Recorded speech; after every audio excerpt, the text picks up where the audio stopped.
Welcome everyone into the Smoker Fire Show. I am your host, Jack Alexander. Alongside me, as always, is Owen Colshaw Klein, also known as the Owen Effect. We got Bean Walters down below me, Bean team, and for the first time ever, we have Drew Hoops from the Toronto area. For the first time ever, how you doing, Drew? How's it going, guys? Thank you so much for having me on the show, by the way. This is really exciting. Dude, it's a blast. I'm good. I have a lot of notes. I did a lot of research going into this. I haven't been on a podcast in a minute, so it's kind of like I need to get like my training wheels back on. I need to get my bearings going, but yeah, I'm really excited to talk shop with you guys. Yeah, absolutely. We met, was it 2 nights ago? What was that, game 5 or game 4 of the game 4 of the Knicks series? Yeah, the Knicks and Pacers, and yeah, we chopped it up on his Twitch. So the Twitch will be linked down below, as always, with everything else, with the Instagram, YouTube, TikTok, all that stuff. So today we're going to be talking about the Timberwolves and the Knicks specifically, because tonight is game 5 for the Knicks and Pacers. So we're pretty much assuming that they get bounced in either 5, 6, or 7. It's just pretty unlikely that they come back at this point. So we're going to be talking about the future of those two teams and what they can do to get over the hump of the Western and Eastern Conference Finals, because that is such a difficult task to do for so many teams. Only 2 teams every year get past that point anyways. So yeah, we can start off with the New York Knicks and give Owen a little bit of breathing room so he can kind of... Yeah, the Wolves are gone. I have some things to say about the way that game was coached, but yeah, I'll give you some time to just ponder on your thoughts and just sit in the fact that the Wolves are not a part of the league. Pull up all 65 of my hypothetical trades to save my franchise. Yeah.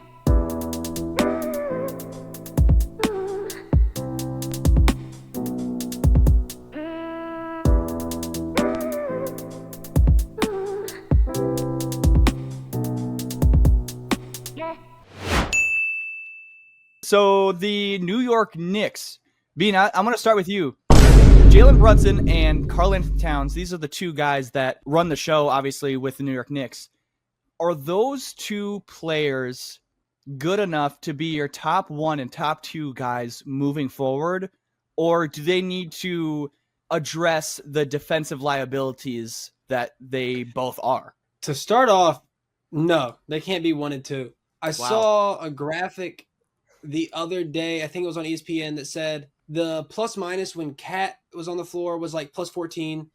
The plus minus when just Jalen Brunson was on the floor was like plus 11. But when they're on it together, it's like negative 20. Mm-hmm. Jalen Brunson's shorter, so he obviously has his defensive liabilities, which is why. But you don't get rid of Jalen Brunson because he's the only reason you're in these places. I know you just traded for Cat, but man, he sucks on interior defense. The dude is terrible. Yeah, he's kind of a traffic cone, because it's like he doesn't try, but at the same time, his lateral quickness is just not good enough for driving defenders, and it's just pointless to even have him on the court in a defensive setting. Offensively, I mean, he's arguably the best player on the team. Of course, in I believe it was game 3 when they won, he drops like 20 points in the 4th quarter just to give them a chance in this and actually give them a chance in the series. But so in a way, he did kind of save their season in game 3, if I'm not mistaken. Game 3, the defensive side of the ball is just pointless to have him out there. It's almost like he needs to get schemed out. What do you think, Drew? Do you think they need to get rid of Cat, or what should they do? Well, I'm going to sort of push back on the idea that the Knicks need to make another like seismic, league-changing move. Obviously last offseason, the Knicks acquired Towns and Bridges within like a calendar month. Yeah. So like, just, you have to imagine, like, first of all, just the roller coaster of emotions that is like being a New York Knicks fan in the last 365 days. They went from a team that was Jalen Brunson, Wings, and Julius Randle to now a nucleus of Cat, who's on the biggest contract you've ever seen in your life, and Brunson taking a pay cut so they can get Bridges. So I will say that, yes, there are defensive limitations with those 2, obviously. My pushback would be 2 things. One, the East is so weak right now that the Knicks already, as presently constructed, currently they're up 11 against the Pacers. They could be within 2 games of making the finals. They were up like 60 to 48 at last check. Damn, man. Maybe I Yeah, gotta get so this game on. yeah, man, it's close. So they're already within 2-3 games of making the finals as is in the current Eastern Conference. Sure. It's not going to get any harder for them next year, depending on where Giannis goes. And now you could say, well, Giannis could go to one of these, high caliber Eastern Conference teams. You could point to Cleveland, for example. I Wow. would sort of push back on that. I would say that's extraordinarily unlikely, although Cleveland could make a compelling offer. Bill Simmons is actually talking I was about gonna this say, sort of. I was gonna argue for Boston real quick, and then I realized they're gonna have to move either a Jalen Brown or a Kristaps Porzingis in the offseason just to make the money work. So They're going to I be. don't know a what lot they're of gonna look money like either. Money wise, like They're not money gonna wise, be they are in trouble. That's what I'm saying. They're gonna have to move one of their starting five at least. Well, yeah, Well, they've Pirates been talking about Pirates Kristaps too. and also Drew Holiday is another name that was kept bringing up. Wasn't Jalen Brown thrown around as well? But Jalen Brown was thrown around, but I don't know how likely that is unless they're going like full tank mode for next season. Because obviously, Jason Tatum tore his ACL, I believe it was. That team is too good to tank right now. You have Was to it the completely Achilles? nuke it. Achilles, yeah. Yeah. So Okay. I'm gonna push back on the Celtics thing a little bit. I think for sure Porzingis is not going to be there within a year. No, he's no. expiring and he's expensive and he doesn't play for inexplicable reasons. Like he's sick all the time. I don't know what's going on with that. Like it's such a weird saga that like Porzingis and his immune system. It's his biggest opponent. It got so bad more that than his NBA knees. Twitter. It got so bad that NBA Twitter accused him of having AIDS. Like he had like 2 symptoms of AIDS, and NBA Twitter was like, "Yeah, that's what we're running with." But Kristaps Porzingis, very gay guy. See, very gay. I don't really like him. I don't really like gay people. Anyways, carry on. I walked in here. I said that guy's gay. Anyway, when I was watching the Twitch the other day when we first met, that was one of those moments where I was like, "Oh my god, this is gonna be perfect." This is when you did that Trump impression. it's like it's such a disaster that it's already happened because I told one of my friends that I'm going to be on a podcast, and they've been waiting for this to happen because I used to do a podcast a long time. It's sort of like a running joke in my friend group, and like they're going to hear me do the Trump impression. If you guys keep that in, it's just gonna. Yeah. Oh yeah, that's gonna be great. It's just gonna they're gonna roll their eyes. That's getting clipped in the most dramatic way. Speaking of Giannis, we were talking about Giannis possibly maybe going to the Cavaliers, but there's a really good trade package that the New York Knicks could give the Bucks in order to get someone like a Giannis in New York. He's talked about how he wants people like Nikola Jokic to move to these big market teams. Obviously, Luka is where he's at. He was talking about how he wants Nikola Jokic to be in a Knicks jersey. He did go on and say about that, but someone like a Giannis, I can definitely see his personality in the Mecca. You were kind of like shaking your head, Drew. What was that about? You don't like that idea of Giannis to the Knicks? I shopped around, looked sort of for just how New York can put together a deal like this. Let's get a couple things clear about New York making trades. Let's get a couple things right. So they have basically 7 salaries on this roster. They have 5 big ones tied up in their starters. They have Robinson, who makes like 14, and McBride, who makes like 4. So right off the bat, the hard thing with trading with the Knicks is that it's very hard to move those big salaries. Mm-hmm. And since they have no draft capital, like getting off of these guys, it's like you sort of have to trade like talent for talent. And because they already don't have a bench, like their starting lineup is composed in such a way where it is the starting lineup of a theoretical championship team. They like have built it such that like they can't really get out of it without like breaking it fundamentally. And the problem with this team is not, in my opinion, its starting lineup. Yes, Towns has his defensive limitations. I would say give it another year and they can sort of get him and Robinson to gel together for a full season. He's never been a good defensive player, but when he played with Gobert, they had like a top 5 defense in spite of that. They just needed a year to get it figured out. Yeah, a multi-time Rudy itself. I was gonna say a multi-time DPOY is gonna help you a ton, but I wouldn't say, okay, Mitchell Robinson is not on Rudy Gobert's level defensively, but Mitchell Robinson's a good rim deterrent. And if you can get like 55 games of him, it looks better. And I don't know if they started Robinson tonight, but they have started Robinson the last 2 games. So that's clearly a look that they want to go to. The problem with New York is they have like they have no depth. They have no depth whatsoever. This is a problem throughout the regular season. This is now a problem in the playoffs. They have no secondary ball handlers off their bench that they can reliably go to. I like Deuce McBride.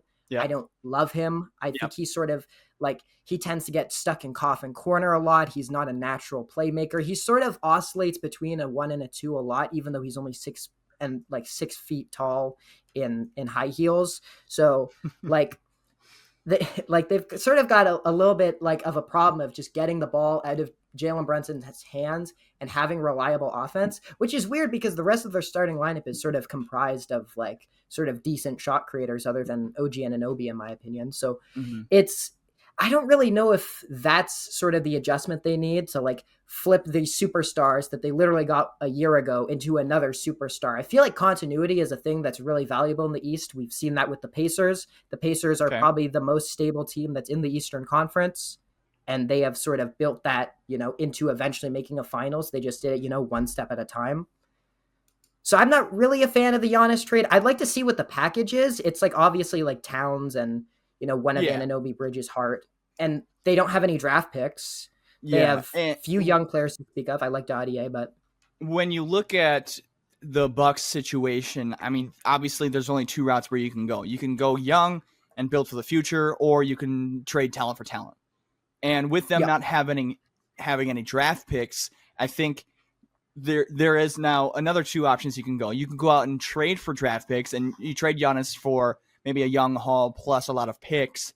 But then another route you go is you do trade talent for talent, and you're in a situation here where you don't want to lose. It's going to be really difficult to win if you don't have someone like a Giannis. So why not go trade talent for talent, maybe get more depth in return on top of that? Because Towns, of course, is one of the best.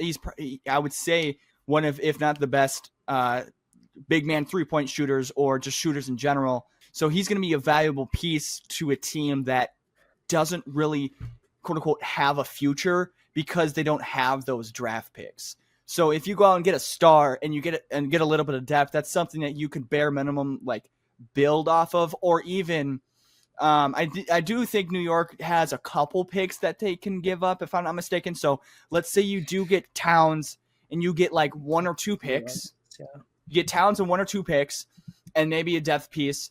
And then you flip Towns again for 3-4 draft picks. I mean, you look at Mikal Bridges, and that's someone who they traded like 4 or 5 picks for. So you can imagine what you can get for someone like a Cat with his offensive presence. It's just a matter of what can you get outside of Cat, whether it's, let's say, 1 or 2 picks. Let's say someone like a Josh Hart, doesn't have to be Josh Hart. And then, like I said, flip Cat for even more picks, young talent, something that you can just hang your hat on and build off of. So, Jack, the Knicks have the 50th pick from Memphis this year and then 2 firsts next year. One of them from the Wizards that's protected top 1 through 10, right? So that's a pointless pick right there. I'm going to be honest with you. Okay, well, are you hypothetically saying take that 2025 second rounder and next year's first that doesn't have any stipulations on it and trade Cat and those picks for Giannis? Yeah. Don't they have their 2031 available now? Let me go scroll here. I'm on Fanspo. They have a 2030 round 1. Unless they traded for 2031, they have Brooklyn's. First? They have Brooklyn's first for 2031. How is that possible? How did they get Brooklyn's who? pick? That must have. Let me see. Hold on. Let me double check. Yeah, because I'm on the opposite. You'd think Brooklyn would have. I'm on Fanspo, and Fanspo says the latest pick the Knicks have is a 2030 first rounder, which we obviously don't. Stepien rule, they traded the 29, right? So that 30 is not actually available to them. It's not a real pick. Yeah. How did they end up? Yeah, what I'm saying is just a pick or 2, and if you only get 1 pick, then you probably can get even more depth, because when you have someone like a Tibbs running your team, your depth isn't your identity. It never was your identity until you have to run into the issues of what they did throughout the series, where it was foul trouble, injuries, stuff like that, where he was pretty much forced to go against the grain of what he's not used to be doing. I mean, you're not going to give up a lot of your depth, maybe just 1 or 2 pieces outside of Cat. Like I said, that's not even their bread and butter anyway. So I wouldn't be surprised if they dipped into it a little bit, like a DeLon Wright, or I don't think maybe they would need like a what's his name, McBride, because with Damian Lillard's injury, you're going to need a point guard because AJ Green's not going to run point. He's more of a 3, if not 2. What I'm saying is like them trading a little bit of their depth. If it's like Josh Hart, let's say, because Josh Hart's been running the 4 when he's supposed to be like a 2. So it's like I have a feeling it's gonna be like Deuce McBride or something, because I don't know if they're going to part ways with Josh Hart, but well, anyway, so yeah, it wouldn't be a big deal, is what I'm saying, because that's not even what they do anyway. We agree that the Knicks have Wright's expiring, Cameron Payne's expiring, so they have about 7 players on contract. Okay. So if they trade Towns. And then they trade, well, it's going to cost you more than Towns to get Giannis. They're probably going to have to trade Towns and then some combination of Hart, Bridges, McBride, Robinson. I've got one that I already ran. If you want to, let's run it. That's what I was. I've got sort of Giannis to the Knicks, Cat and Deuce McBride to the Bucks. The math works, but then obviously New York needs 5 more standard contracts to make sure they have a legitimate roster, and then Milwaukee needs a couple. Well, more they can figure out. They can fill that. Yeah, they can fill that out. 5 MLEs right there. I think there's like 6 or 7 teams that beat that offer. I think the Spurs have a better offer that they could give more win now players. I think Dallas. The Rockets have a better offer. Dallas might have a better offer. If you're Giannis Antetokounmpo, you do not want to go to the West. There's no reason for you to want to go into that gauntlet of a conference. So I don't think he is going to the West in the first place, even though those are better offers. If he says, I want to be a Warrior or I want to be a New York Knick, he's going to be a Knick. He's going to be a Warrior. It's just a matter of where he would prefer to go, to be honest. Well, I think the Bucks themselves too aren't going to just trade him to some team because that's where Giannis wants to go. I think that if they are given 2 options, right? And one is where Giannis wants to go, and one is where the Bucks have the best offer. Realistically, they're 9 times out of 10. I think they themselves have made it very clear that they're only going for the best offer. I don't know. And what I'll say, and I'll speak on that because I actually sort of like that point. If we sort of, if we parallel the teams that we're talking about who can actually trade for Giannis, who like have the offer, and then like where he would want to go, like big markets. All the teams that like actually have the assets for him happen to be like big markets right now. New York's a big market. Texas is a big market, whether it's Houston, Dallas, San Antonio has Wemby. So that's obviously appealing. No sales tax. Yeah. No tax. No sales, no income tax. Yeah. So there's obviously benefits to being, in all these places. I don't necessarily think New York stands out for that reason. I want to circle back to something, Jack, you mentioned is sort of how Tibbs has had to adjust in this series. Do we think it's just a coaching change for them? Because I think we would have all agreed that Tibbs would be on the hottest of hot seats had they not made it this far. Like had they lost in 7 to Detroit or even lost in the second round, I think there's a very, very high possibility that Tibbs gets canned. That's a really interesting point. Because I think the way that he schemes around Jalen Brunson, the way that they play through their star is phenomenal. I think he works great with their star player. It's just a matter of the depth issue. And for some reason, he just doesn't trust his depth.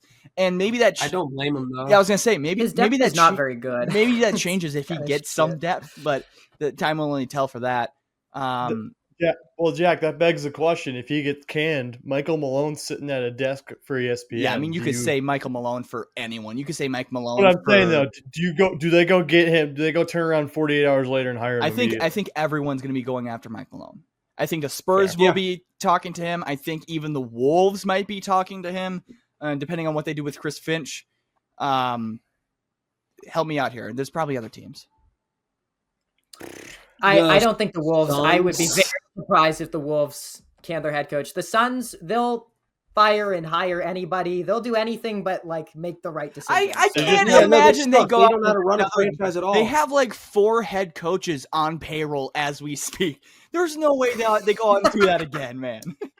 They're gonna run out a starting lineup of coaches. They're gonna be on what, their 5th coach in the last like 6-7 years. Yeah. Something like that. They're almost in the finals. And I understand the difference between them and OKC is still monumental. Yeah. But this is an overarching point I wanted to bring up about both these teams.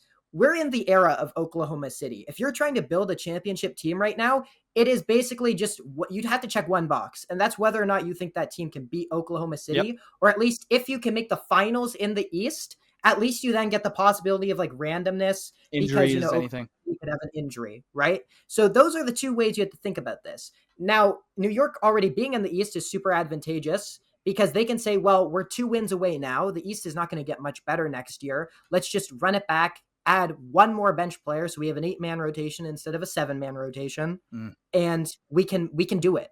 We have one more year of Cat. We balance him out with an actual like defensive-oriented center like Robinson, who's been great in these playoffs. And we can see how that goes. Their identity needs to be a defensive identity outside of those two, because like you were saying earlier, Bean, your two biggest stars are complete liabilities. Everyone else needs to be hands on deck on defense for them to even have a chance. I will give Brunson the benefit of the doubt. He does try. Like Brunson tries. Like Brunson tries. Like Cat's like when you watch him even like move around. Cat's just he's bad. Like a sandbag with like arms and legs. Like he's just flailing around doing weird shit the whole game. Yeah. So I can't trust him defensively. Like for, 75% of the game, maybe he can defend well for a quarter. Unfortunately, when that's the case, when your two best players are like defensively challenged, you're just never going to have an above average defense. You're just never going to be great on that end. You just described the Lakers. Love you, Bean, but he just described the Lakers. Your two best players below average defensively challenged. I'm making it clear now. I'm fully claiming. Wait, what? Wrong side. I'm fully claiming the Hornets. I don't. That's rough. That's a rough thing to say. Why would you flip that way? You were given the out because I am from North Carolina. Out. Yeah. Well, I stand by my home team. Sure. Good luck with that. You might want to. I would say you want to switch to football, but you're not getting much better there. No, you're getting Bryce Young. Hey, let me tell you about this kid, Bryce Young. Yeah. Let me tell you about this kid. He's almost tall enough to ride all the rides at Disney World. Almost. That's wild. So run it back. Is that? They have the Knicks run it back. They have a better argument to run it back than any other team, really, other than the Thunder, and like that's probably about it. They Knicks have a good argument to run it back. Pacers probably could because they always can. Right now, but I'm just saying, if the opportunity presents itself and Giannis says, "Hey, I'm not playing for any other team unless it's the New York Knicks," I think you go out and you do that. Well, here's what the Bucks GM kind of said about that. Maybe he goes, "We've seen crazier things this year." This is kind of a loose quote from John Horst, the Bucks GM. He says, and that means if every scenario in play leaves the other team so gutted that Giannis might not actually want to be in that much better of a situation. And that's maybe where he looks at a room and says, all right, let me stay put. Yeah, and if you're the Spurs, if you're the Rockets, those are teams that are going to give up that depth to get him because that's their best offers. Jack, He's talking about going like scorched earth. He's not going to do right by their GM's not going to do right by Giannis. He wants to do right by his organization because I just gave him an extension. Well, they can't go scorched earth though. Like, I mean, this is we can circle back to this. Like, unless they can find a way to triangulate this trade in such a way where they then get their own draft capital back from New Orleans owns their picks and Portland owns their pick. So they need to triangulate it such that they get picks from another team and then they reroute them to those other teams. You're talking like a 4-team trade here. Yeah, like it's a 4-team trade. It's. I mean, yeah. Being objectively, Being fire up fans go immediately. I'm not doing a 4-team. Get it up and moving. No, we're not running back to that type of thing. Oh my gosh, that was awesome. If I'm the Pelicans GM, I'm probably I probably have a brain injury, but. Like if I'm the Blazers GM, why am I trading a 2029 unprotected Bucks pick? Yeah, because that's a value that could potentially be a valuable pick. Almost definitely going to be a valuable pick. This team is cratering right now, and you have to do everything in your power to protect your own agency as the Blazers, and you have to do everything in your power to weaken the Bucks. Let me ask you this, Drew. I know that this isn't going to actually happen because the Mavericks have gone on and said that they want to do. What's it called? Where they want to run Cooper and they also want to run Anthony Davis and Kyrie. Yeah, I know that they're trying to do that 2 timeline thing. They've went out and said that regardless of if it's true or not. And outside of contracts, who would say no in a scenario where the trade offer is Cooper Flag for Giannis straight up, even though there will be more to it? Well, yes, obviously there'd be more to it. I think I'm not a fan of it for either side personally. Me neither. I think it's highly self-destructive for the Dallas Mavericks. Their fans have been throttled relentlessly for the last 4 months. Most of them have left or given up. And Cooper Flag is the only life raft they have. I understand Giannis is a bigger raft. He's more like a boat. He's like the Titanic, actually. So I wouldn't go that route. Titanic.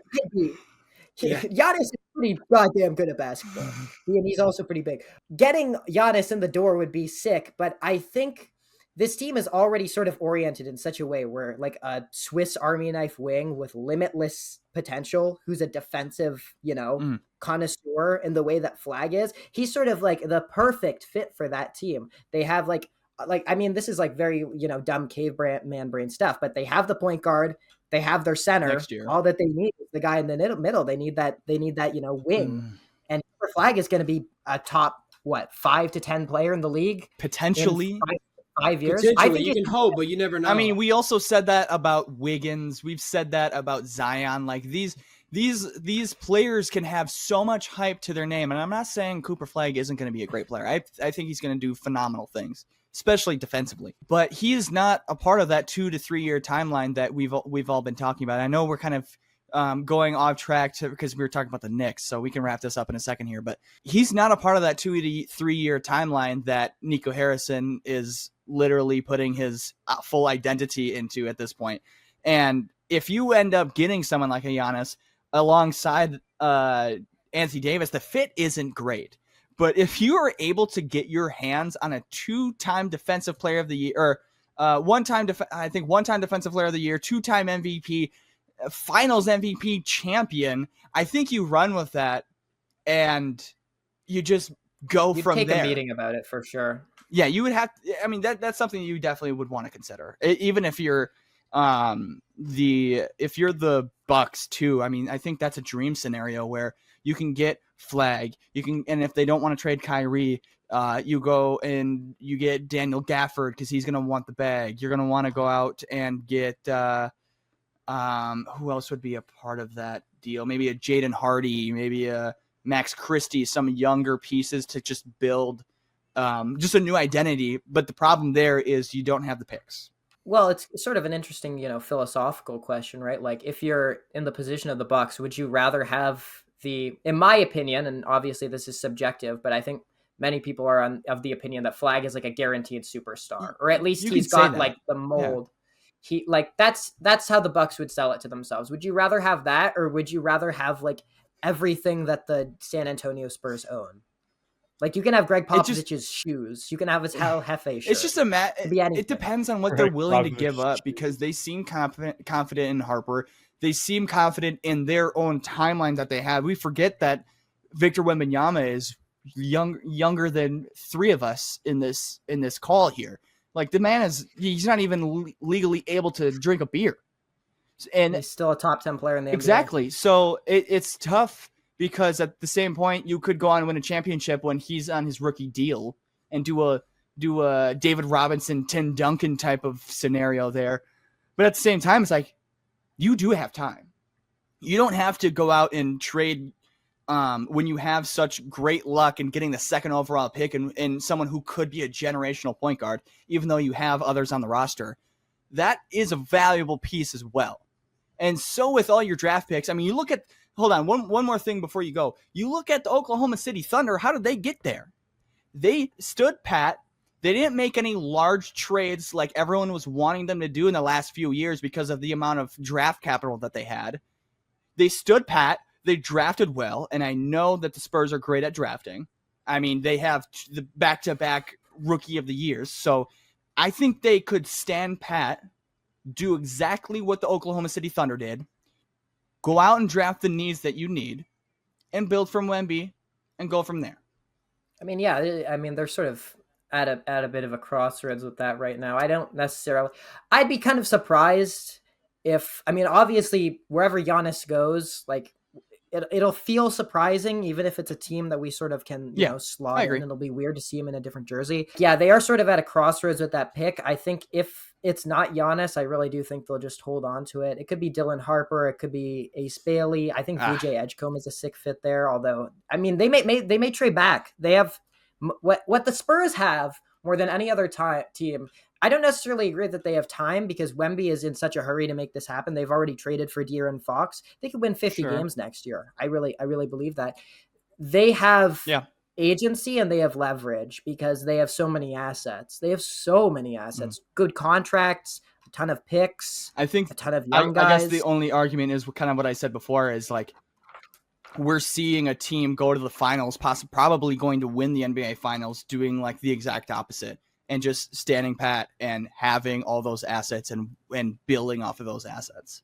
But they have like 30 picks. The Spurs have like 9. Like there's levels to this shit. The Thunder are just truly, especially next year. I cannot emphasize enough how much of an anomaly they are. Like it's very difficult to underemphasize like the way they parlayed the Serge Ibaka trade into the Paul George trade, into the Oladipo trade, into the Paul George trade, into the Shea trade, and then you trade Westbrook, and you suddenly now you have 2.5 teams picks, like all their picks forever, pretty much, and you can cycle those down the road. That like the Spurs just don't really have the leverage to do that.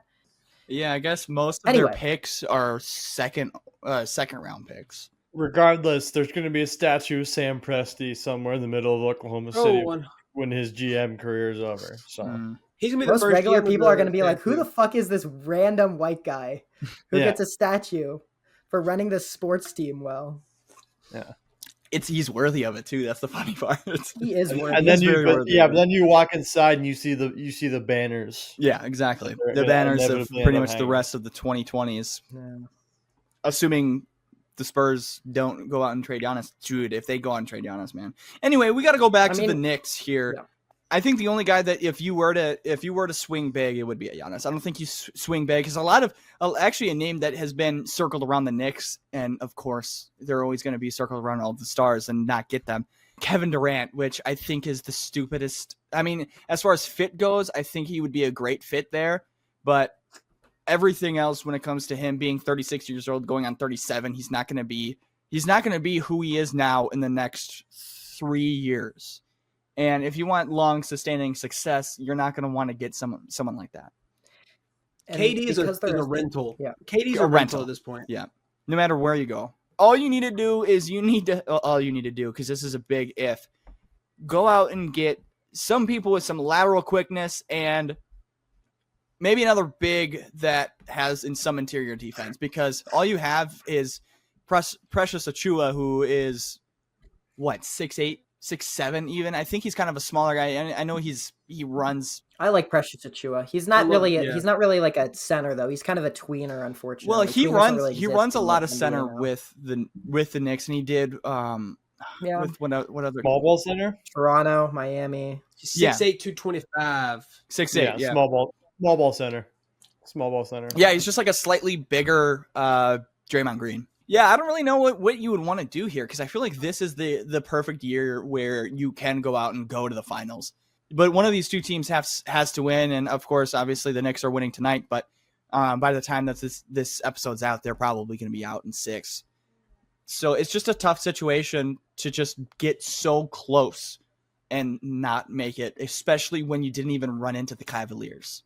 Well, they didn't run into the Cavaliers because the Cavaliers weren't good enough, frankly. Yeah. I think the Cavaliers will be better next year. They did run into the Celtics and were whooping them, too. Can I give you guys some free agency options for the Knicks? I want you maybe just let me know if any of these names sort of get some gear spinning. What you got?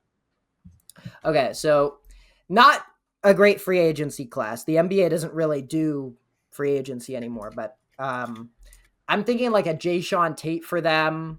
A DeAnthony Melton you can get on a really nice cheap deal because he's coming off injury. Larry Nance is interesting. Matisse Thybulle, Malcolm Brogdon, Trey Lyles. Are any of these names exciting? No.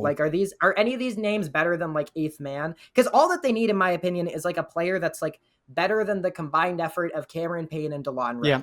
Because if Cameron Payne can get in a playoff game in the year 2025, every player I just listed surely can get in a playoff game for the New York Knicks in 2025. I like the idea of either Jay Sean. I like the fact of them having like a strong athletic wing, which would be really good off the bench. And then DeAnthony Melton would also be really nice because he can at least shoot the ball. I was going to say those two guys as well. I agree. Anthony Melton's such a fantastic Swiss Army knife. It'll be interesting to see how he comes off the injury. But, at least in theory, he kind of does a little bit of everything for them. He's also like a decent secondary ball handler. Brogdon is kind of interesting, I guess. I'm not even sure. Like, I think most people have forgotten that he exists since he's been in Washington. But I guess he's sort of like an interesting sort of maybe low risk, high reward. Yeah, that's where careers go to die. So... Yeah, we got to rescue Marcus Smart, man. We got to rescue him soon. I can't believe he played a full season in DC. Yeah. Also, Chris Middleton, he seems to be happy there, unfortunately. That doesn't seem like a place that you'd want to be happy at. I mean, he got his chip, so... He got his chip, he's getting the bag still, so he's... I'll move on to the Minnesota Timberwolves, because this is a team that is actually out of the playoffs as we speak here, so... Owen, I'm going to let you start this out, unless you want someone else to rip on you for 5 minutes. It's up to you. It's either we start with me getting on my soapbox, or somebody rips on me, and then the other one happens. Oh, get on your soapbox, man. Come on. Okay. I have... Fuck your shit. Three things. Julius Randle. Holy... I've never seen somebody... Like, I get mad at things and sometimes crash out and give up. I'm better than Julius Randle in terms of resolve. There's clips of him missing a shot, and then he's like, throws his hands up in the air, and then he's at our 3-point line as Shea's going to the rim for a dunk. Yeah, that's not a championship guy. He never was, and he never will be, unfortunately. It's basically like this. Like, if things are going his way, it's great, and then if things aren't going his way, he pouts. Yeah. He's basically like a hangry woman, respectfully. Yeah, respectfully. That's kind of like one of... Hey, I'm actually a feminist, and I take offense to that. Uh-oh. I'm kidding. No, I'm kidding. You get the gist of where I'm going with that. That's kind of what Jimmy Butler's whole spiel was when he did what he did in Minnesota and then then bounced. Ironically enough, that was with Kat, who's now in the other conference and again, obviously short of a 3-1 comeback away from going to the finals, but I've never seen someone get slandered more than Rudy Gobert and Julius Randle for our bench playing like hot ass. Those two have caught an obscene amount of flack for our 3 bench guys shooting like 25% for the series. I'm like, one thing I will never do is blame starters for bench players playing poorly.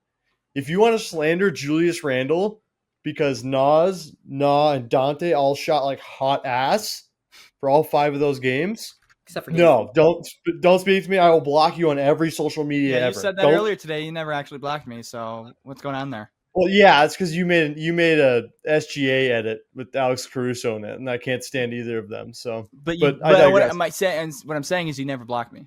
I feel like you're just kind of speaking and like not actually doing it. Well, Jack, you're one of my friends. I'm not going to actually do that to you. Well, you got to at least block me.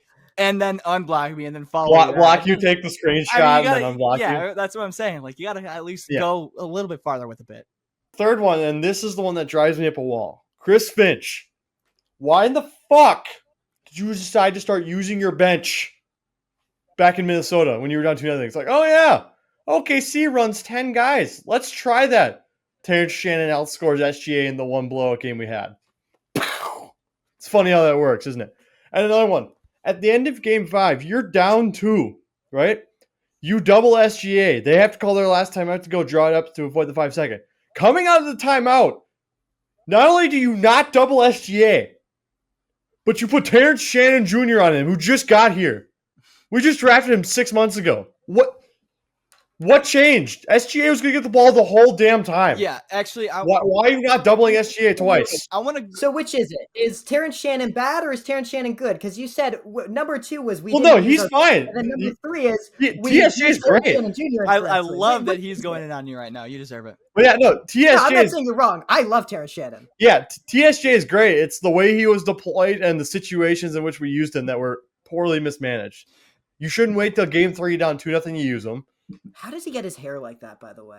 I don't know, but he's good enough to get an upside down banner hung for him at the University of Illinois. I want to go back to that point when we were talking about Chris Finch. Drew, you kind of were saying like you didn't like that idea. I think one of the biggest problems that I had with Chris, he doesn't adapt to change. That drives me nuts. And the thing is, it's like, okay, game 1 and game 2, almost every single possession that I watched, you had either Jaden McDaniels or, if I'm not mistaken, Nickeil Alexander-Walker, but mostly Jaden McDaniels. You come up 5 to 7 feet above the 3-point line, trying to guard SGA, the greatest downhill driver that we've seen in the last 10 to 15 years.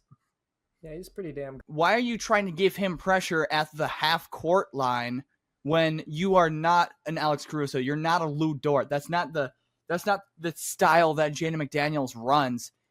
And then, of course, he gets blown by him. And what do you know?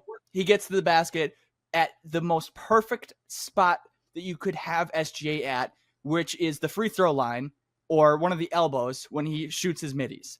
Then, game 3, you're like, okay, it wasn't working. Let's pull him back. And that's what happened. In game 3, the game that they won, you saw Jaden McDaniels and whoever else was guarding him get pulled back to the 3-point line, so they didn't have such a high screen, downhill screen for SGA going for his mid-range shot, what he is best at.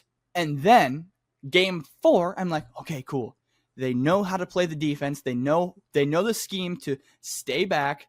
Don't let him get onto that his high speed on his drive, because he's elusive. He has probably the best footwork in this entire league.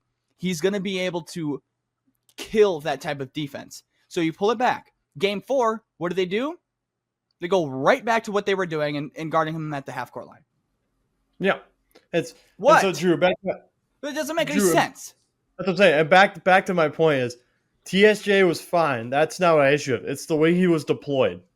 That's my only issue with it. Like, that's not it's not TSJ as a player. It's the way he was deployed. And like Jack said, you figure out how to do something correctly after being down 2-0. They're like, oh yeah, let's just go back to what got us down 2-0 in the first place. Yeah, so that's why I'm looking at Chris Finch. has 40 with like 6 free throws total. So I'm looking at Chris Finch and I'm like, Victor's going to come in the next 1 to possibly 3 years, depending on how long it takes.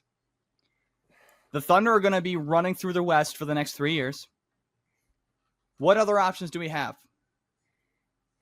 What other options do we have besides building off the defensive identity, that the physical defense that we had throughout the entire season, trying to match the physicality of the Oklahoma City Thunder? We build defensive pieces and make a decision on Chris Finch. So you guys seem to have a lot of pushback about them. Just like, so in my opinion, it's a no-brainer that they keep Chris Finch, in my opinion. But you guys are Minnesota fans, so you guys are much more tuned into this than I am. So what I'm hearing is Chris Finch is definitely on the hot seat. I wouldn't.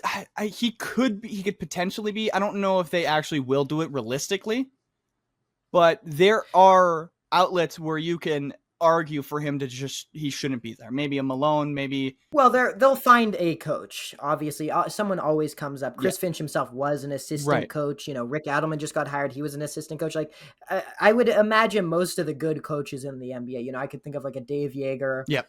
Potentially a Terry Stotts. I'm not sure how good Terry Stotts is, relatively speaking, but like there will be options for them coaching.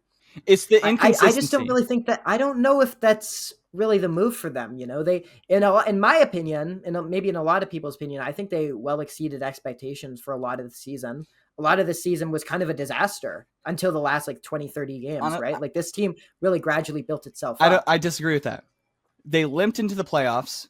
They got handed a Lakers team who does not have their identity yet. They have their star player. They don't have any big men that can even sniff interior defense. And then you move. Jackson Hayes is pretty bad, yeah. And then you move. So then you beat them in 5 because every single player on that team pretty much was a traffic cone. Then you move on to the next round against the Golden State. Sorry, can I stop you real quick? When you say they limp into the playoffs, what do you mean by that? Like in terms of record? Because they finished the season like 18-3. Getting something like a 5, 6, 7, 8 seed, you need, well, outside of this year, of course, because obviously they beat the Lakers, but you need the home court advantage. So when they were I think on track to be like the 4 or 3 seed. Owen, is that correct or?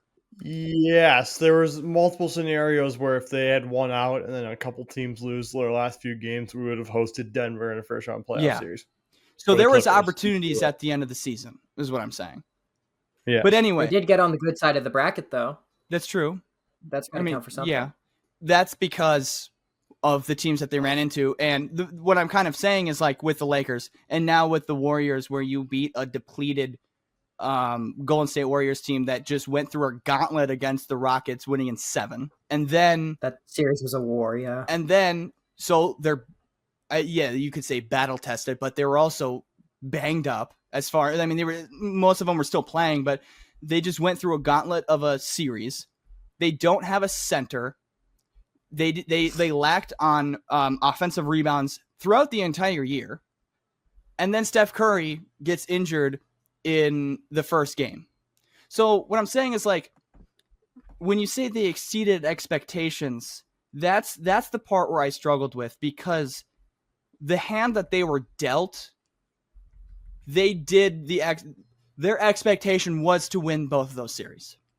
I don't know if I don't think it was unanimous. I would say, okay, well, we did pick the Lakers. We did pick the Lakers, but looking back at that series, which is it? Well, looking back at that series, we picked the Lakers before we watched them play. But then we watched them play and realized that the Lakers are a very depleted team with no identity.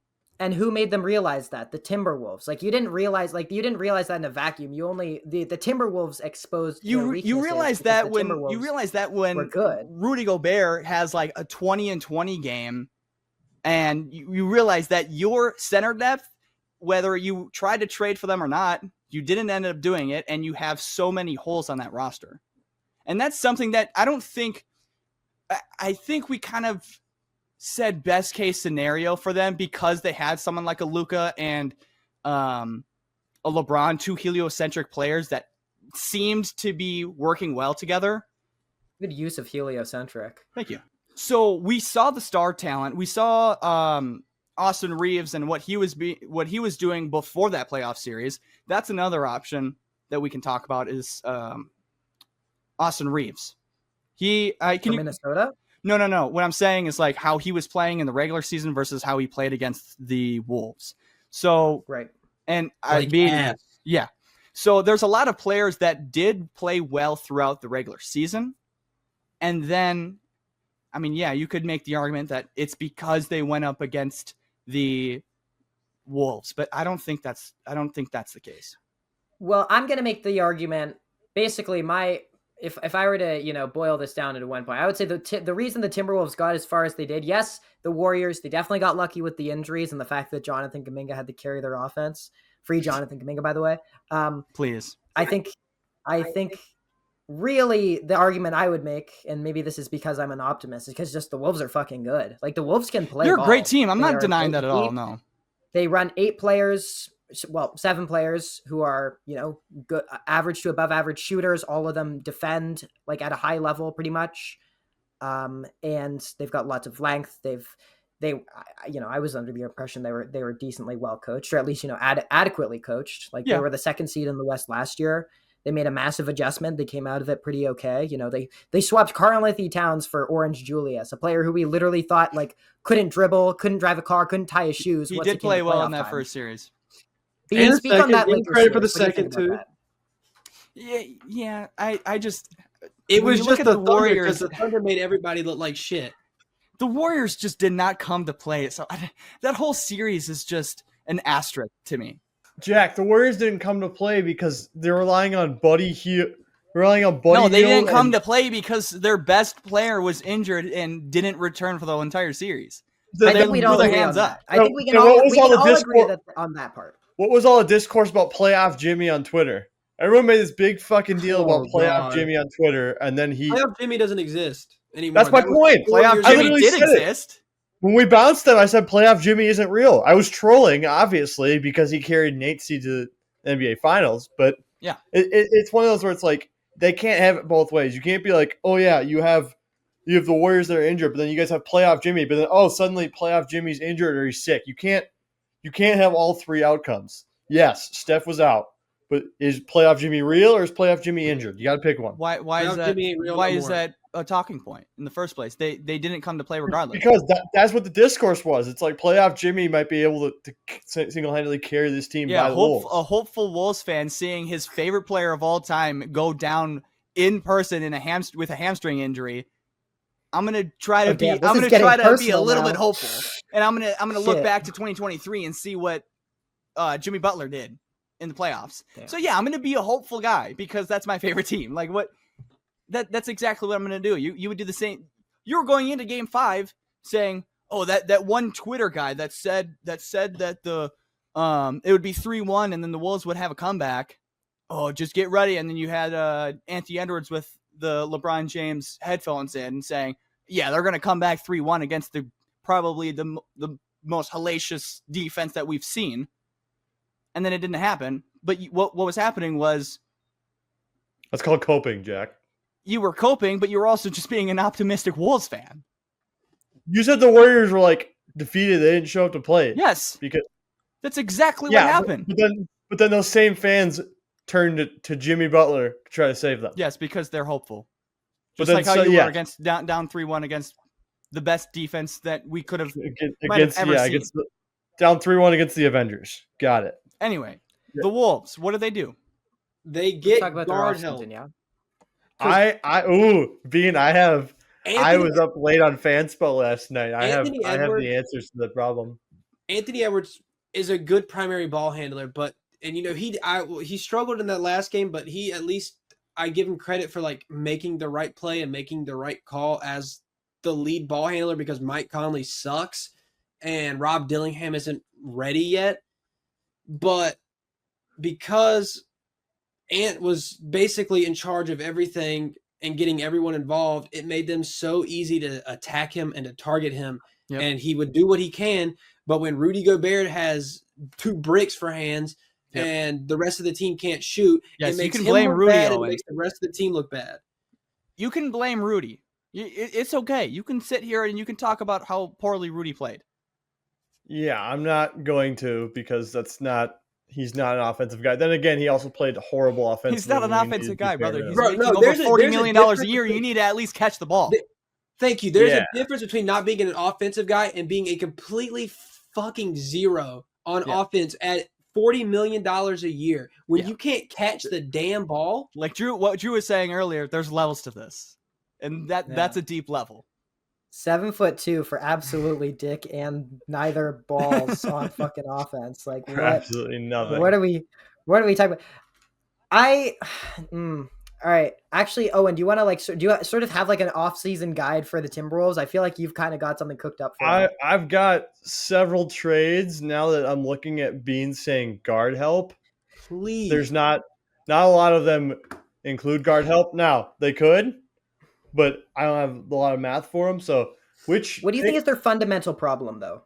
Yeah. Like, what do you think on a fundamental level, what do you think the Timberwolves truly lack? They need a legitimate volume shooter. Like Dante was supposed to be that didn't work. You need to go get somebody else. Like you need somebody who's going to chuck. Yeah, you need someone who you can rely on when he's wide open.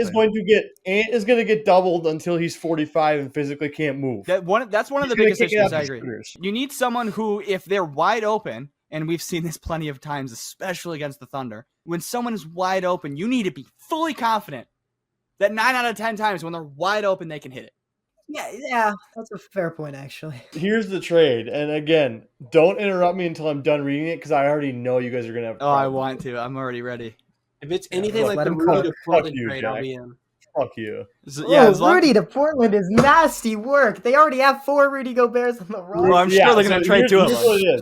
Here's what it is. Rudy and Nikola Vucevic swap because we're not just gonna hand them Rudy without getting a center back in return. Wait, I thought we were talking about the Trailblazers here. And I just heard Nikola Vucevic. That one's already on TikTok for the masses. That one doesn't have any guard help. This is the one that has let's talk about what he's talking about right now. Oh, you gotta go see that video, Drew. Yeah, that's out on the You're internet. gonna have some opinions on that one. Yeah, and again, that's why I threw it out there because I needed opinions because I just wanted to see what people thought about it. But And then Mike Conley and Kevin Huerter get swapped. Now, Mike Conley is surely to make the math work. Bulls probably aren't going to say yes to this. I understand so you're saying that, Rudy and Mike Conley for Vucevic? Chicago for Kevin Huerter and Vooch. I don't know if Herter's the guy I want. I don't know if Vooch is the guy. He had like one top Herter's and we haven't seen it since. Well, you're recycling a Dante DiVincenzo there. You're recycling a volume 3-point shooter. That's all Kevin Huerter's Huerter making is. like 17 a year. Yeah, but Herter makes more. Doesn't he? I don't know if I like any of that. Herter's making 17.9. Yeah, you don't have to like it, Jack. That's why it's a hypothetical trade. What the fuck do you want me to say, bro? You read it to all the rest of us, and then we react to it, Owen. So what I'm doing here, if you haven't noticed already, you said it, and I'm reacting. Okay, what I'm saying is, no, I don't like that idea. No, you have better ideas because you have like 5 more in the vault. Let's see them, and see if I like one of them. I also don't like that idea, but I'm just gonna leave it at that. Again, we're throwing. I'm not gonna fucking burn you and destroy I basically recycled that. I recycled that trade with the Clippers. Now, listen. Julius Randle and Mike Conley of the Clippers for Zubats and Bogdan Bogdanovic. Another basically the same trade as the Wolves. Okay, same idea. That's why a great would idea. the Clippers ever do that? That's a great idea for the Wolves. Great idea I like that trade. Yeah, they're not trading. They're not trading Zubac. They're not going to do Zubac it. They love That's what I'm saying. Yeah, he's probably untouchable. Voted him for DPOY. People voted him for DPOY this year. That objectively, got votes for both. Objectively, as a Wolves fan, I love it, but they're not going to do it. Yeah, they're not going to. Again, we're throwing ideas out here. Another one, This is a straight-up player swap with the Spurs. Spurs get Dante DiVincenzo. The Wolves get Steph Castle. Do you understand how valuable Stephon Castle is? People think he's going to be a perennial all-star. Dante DiVincenzo is the 7th man on a Minnesota team that we seem to think isn't very good. That's sort of the vibe I'm getting. They're sort of like getting ahead of themselves. Overstayed their welcome, I think, is a better analogy. Yeah, sure. But I think you need to be patient with Ant. Do we think they would have won if they got Denver or the Clippers? Yeah. All right. So then they're right in this. They're right in this. I don't think we need to be that worried. But there is holes on this roster that need to be. Well, the problem is they're not going to ever need to go up against Denver anymore because Thunder are going to run through everyone every year. So yeah, they're 2 years younger than the 2012 Oklahoma City Thunder. If the 2010 OKC Thunder went to the finals, that's how old the 2025 Thunder is right now. You're not going to have to worry about any sort of long-term injuries unless we're talking about Chet because he's had some injury history. The Thunder are so young that they're not. We're not going to have to worry about not seeing them because they can go on these deep playoff runs and not be completely cooked from the amount of extra work. We need to build a roster to beat the Thunder. We don't need a roster to beat the Nuggets anymore.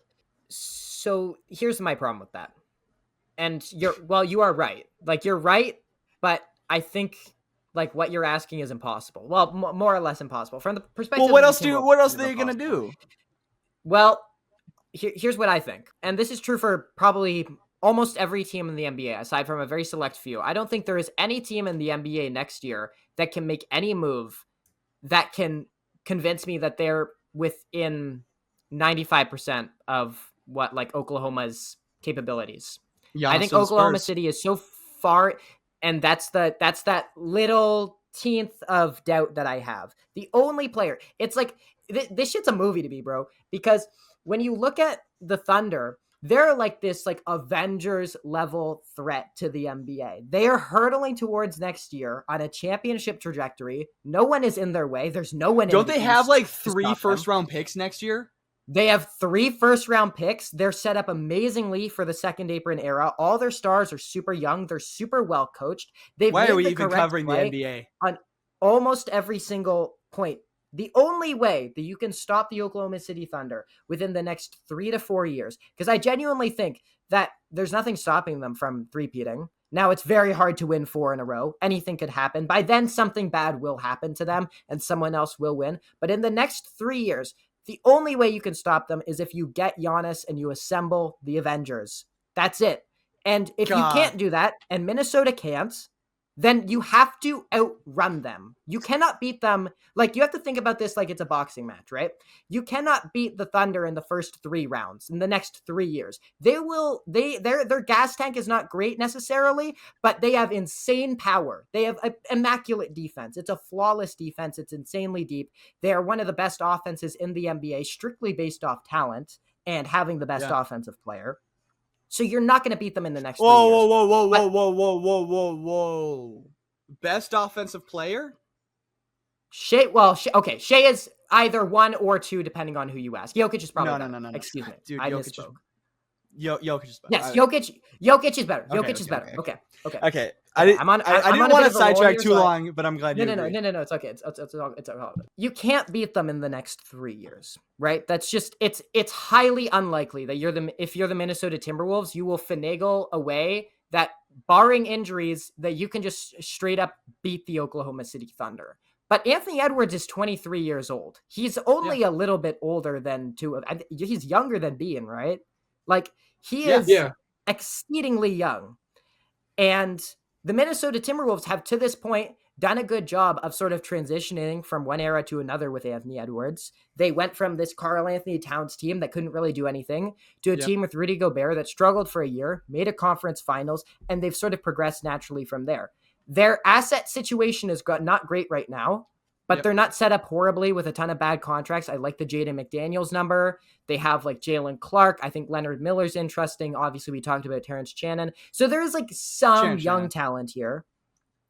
And in 3 years, wherein the landscape is much different. Now, this is obviously, all very hypothetical, but they are set up in a way that maybe a lot of other Western Conference teams aren't. And by then they can sort of bank on just sort of the mathematical improbability of Oklahoma City still running the league at that point. Now, Oklahoma City might still be running the league at that point, but I think that's sort of the window that Minnesota, they need to look at the forest before the trees on this one. Do you sort of feel what I'm saying? Pretty much what you were saying is, when you look at Rudy Gobert with 4 years on his contract, you don't want to pay someone who you probably don't even want on the roster right now, at least obviously offensively.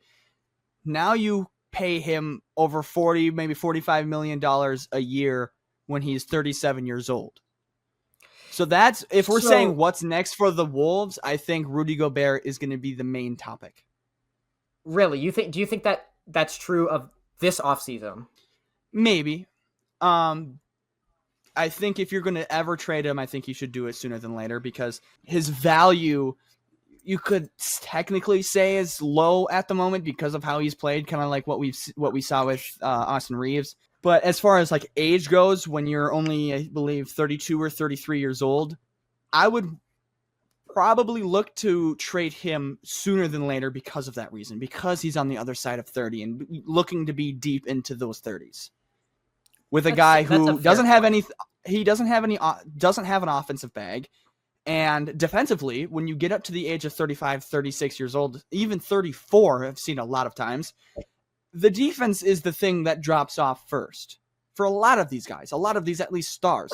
So, and a lot of that comes with when you're into your 30s, you're higher likely to get injured. We saw that with Kobe when he, I believe, towards the Achilles. Defensively, he was never the same, because that's all he has, is what I'm saying. Rudy Gobert, that's his entire spiel. If you want a player making over $40 million a year, you need to play through his strengths. And if Rudy Gobert doesn't have those strengths anymore at 35, 36 years old with 1 or 2 years left on his contract, that is not going to be something even possible to move. But now I think is the only time where, when you look at someone like a Rudy Gobert, his contract and the way he's playing and the age that he's at, now is the time to trade him, because his value is going to plummet like a rock. It's going to plummet like a Chevy. Okay, so a couple things about the Wolves offseason. First of all, Naz Reid player option, $15 million. He's declining that, right? Yeah. Why wouldn't he's going to want? Yeah, I think he's Julius Randle for 20. He's going to get a bag. Yeah. Julius Randle player option, $30 million. He's picking that up, right? Yes. Yeah. Okay, so we agree that Naz Reid is a candidate for sign and trade. First of all, I have a couple sign and trade options for him. Oh my gosh, I don't Chicago, like this. We should have moved on. Chicago flips Kobe White for Naz Reid. They sign him to a big contract, and then they get the 2 picks from the Timberwolves, and then you swap seconds. What do we think about that? Bean, you were saying that you think they need more guard help. I just think they sort of need to pivot away from Randall a little bit in the offense. I get that. What's the correlation between Kobe White and Naz? Well, Naz Reid is an interesting player, right? Like conceptually, he's not really a massive defensive center. His offensive skills are kind of tweener skills. He's kind of a luxury sort of player, right? And this playoffs, he was truly, for the most part, like very bad. He had a lot of bad shooting games. He was bad in the Thunder series. He was bad in a lot of the Warriors games. So it's clear that even Naz Reid, like in this Minnesota offense, like his fit is not clunky, but I kind of feel like the things he provides them are a little bit less necessary. And I almost feel like, and I understand that having players like Naz Reid, who sort of like, galvanize a franchise like he does, like literally, I don't think there's a single Minnesota fan that like doesn't have a Naz Reid towel or tattoo or his face somewhere hanging in their bedroom. I probably will get that tatted at some point. I'm not, if he stays with the Wolves. He's a player who could get his jersey retired by them.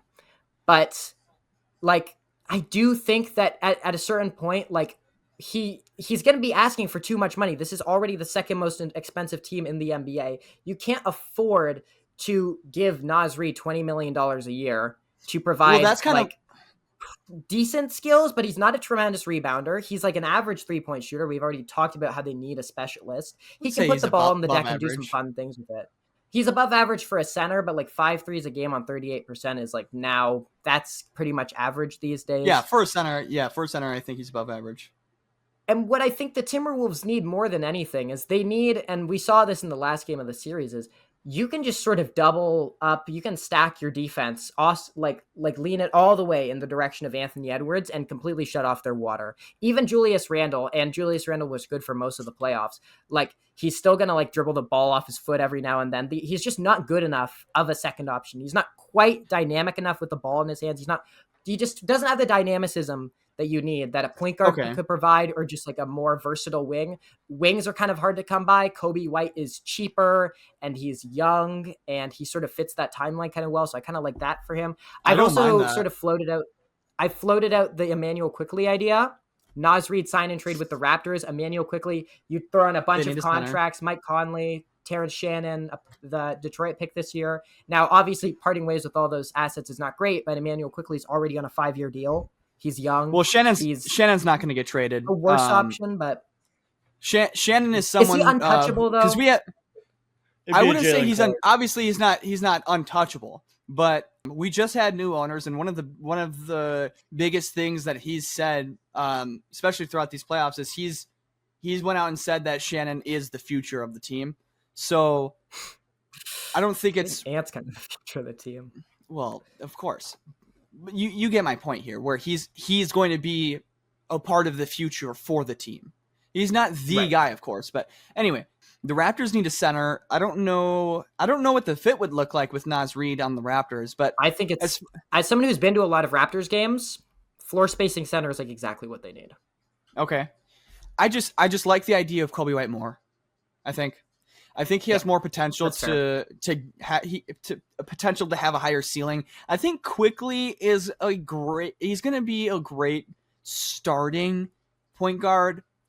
I don't see any star potential like I do with Kobe White. I think Kobe White could have a great future if he's schemed correctly. Well, Kobe White's already like 26 years old or something of that ilk. Like he's not that young. I think he's no older than 25, but I think the 26 is still pretty young. White. We've seen a lot of players even peak in their 30s. I mean, you look at Kyle Lowry. I'm sure I could think of other players, but well, these are like sort of case by case basis. I think the big advantage with Kobe White is that he's just kind of cheap right now, and you could get him for very little because of how small his contract is. And it depends on the Bulls are easy to fleece. And if you get a better system with him, I mean, the sky's the limit whenever you switch teams. I mean, we kind of saw that with kind of to a maybe lesser extent, but more of a realistic scenario for Kobe White with his skill set and his potential is Andrew Wiggins. When he got traded to the Warriors, he found his fit pretty much right away, if not halfway through that first season. And he filled the role that he needed to fulfill for the Warriors. Obviously, we saw the championship. So what I'm saying is if the Wolves end up trading someone like a Naz Reid, I think step one is to look for Rudy Gobert trades. And if you're not able to find a good enough return for Rudy Gobert, I'm actually kind of in the right mindset to trade Naz Reid, even though it hurts. TSR Times says that Naz Reid knows that it's TSR time. You guys want to get that? I think Owen would. I don't know if he's paying attention though. Okay, there he is. That was bad. Nas knows it's TSR time. It's just one of the billboards in the Twin Cities. But anyway, what I'm saying is like Naz Reid is Naz. I'm not trying to compare him to Luka in the sense of skill set, but as far as how loved the guy is to an organization, like you see it on the internet, you see how much he's loved in the city, and it's to the extreme of that if you were actually walking the streets of Minneapolis. Because I was gonna say there might be a similar reaction to the Luka trade if he gets moved. not in the sense of star power, of 100%, course. 100%. But my God, there's a lot higher percentage of people than you would think that have, like you were saying earlier, Naz Reid towels, Naz Reid tattoos. So trading him, I think, as far as the fan base goes, you got to give us something. You got to maybe even more than Kobe White in that sense. If you ask me, because now you don't have any center depth. Well, yes, this is true. I suppose, but like if you ask me, like looking at the Wolves' financial situation, like between Randall, Alexander Walker, who is pretty much unpaid on this team, he moved $4 million this year, so you've got it. I would like to think that they'd have the wherewithal to sign their backup point guard. Between Alexander Walker, Randall, and Reid, one of them's going to be gone.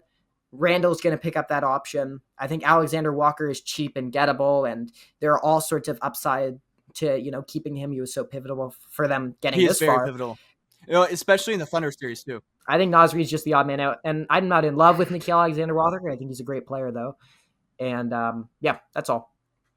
Yeah, we could throw in the idea of Kevin Durant, Ant's favorite player of all time. He says he's the GOAT. He loves playing with him. That's someone that he would, if you asked him. I mean, looking at the situation that Brooklyn had when they had Kevin Durant, and they were like, okay, what does Kevin Durant want? What Kevin Durant wanted was James Harden. And how did you get James Harden? Is throwing away all your depth. And that's literally what killed you, outside of Kevin Durant having a slightly bigger toe than average. Similar in the way of Russell Westbrook and the experience that you get with him with his inconsistencies. The Kevin Durant experiment doesn't go well. It doesn't go well. It doesn't go well in Brooklyn. It obviously didn't go well in OKC. Obviously, I'm skipping the Warriors, but I think that's a little bit of an outlier than all the other Phoenix, teams. Right? Sorry, you mean to say Phoenix, and then, right? Then I was Brooklyn, OKC, and then now what we see with Phoenix. I think it went all right in OKC. They made a finals, but you didn't get the job done with 3 MVPs on your roster. Yeah. You chose to not. What I'm saying is like ready yet. What I'm saying is specifically in Brooklyn, you did exactly what the player wanted, trying to make him happy, especially since he wasn't Brooklyn native. You know his history of switching teams. So bringing in the Kevin Durant, I think the fit objectively is nice, but the timeline that you would set with the 2 timelines that you would have there, because again, we have to remember that Ant is only 23 years old. The idea, it's a nice idea, but it's not sustainable for longer than maybe a year. It'd be a fun fit, but what my point is, if Ant says he wants Kevin Durant, that doesn't mean you trade everything to get him. Well, I think the biggest problem with that is it's just hard to trade with Phoenix because they can't aggregate. Like, just getting the math to work where to make the Durant trade, you probably you need Randall to opt in and to sign with them, or at least agree to a sign and trade with Phoenix. Or you get rid so of all that your part of depth. it's difficult. Well, even then, like truly, I think one of Minnesota's weaknesses, like they don't have that many mid-sized contracts. They can't really aggregate that many players. And if they go over, Phoenix, like you need to get a third and fourth team. It becomes very, very difficult to get it working. There's probably ways to do it. Yeah, I've seen it happen. It's just it's not worth it, is what I'm saying. I don't think the juice is worth the squeeze. All right, so I'm gonna give y'all each 5. I'm gonna give you 5 players, but you're gonna blind rank them. I want it to be a consensus between y'all 3. Oh yeah. Okay, let's do it. So I'm just gonna go. We're gonna go one by one, and you're just gonna rank them blindly 1 through 5. Are these just like random, like current players? Is this? Yes, they're all random and current. I guess one of them. So we could get a Luka Garza, and then we can get a Giannis. Very, very true. Yes. Right, let's do it. Let's go. We're gonna start off with number 1, Buddy Hield. I'm leaning 4, but I'm thinking 3 here. I'm sort of doing the same thing. Either 4 or 3, gentlemen. Let's take our pick here. I think he's a pretty safe 3. Are you sure? Okay, we'll do 3. 4. No, 4. 4. Let's No. go 4. 4. 4? I'm thinking 3 now. I'm sorry. Oh, he does one thing. He does. He does it very well. And that's not a consistent basis. 4. Jack. 4. Please. Whatever. Walk with us. Okay, 4. Dub Nation, brother. 3. Number 2. So we have Buddy Hield at 4. So number 2 is Jaden McDaniels. 3. 3. Okay. Nice work, fellas. Number 3 here we have is Kyrie Irving. Healthy. It's just Kyrie Irving. 2024 run. I'm saying 2 bare minimum, obviously, but yeah, that's got to be a 2. I think he's going to pull out something because especially with this injury. Yeah, because it's either we put him below those 2 or put him at 1. Let's do 2. Yeah, let's do 2. All right. Then you have Killian Hayes. 5.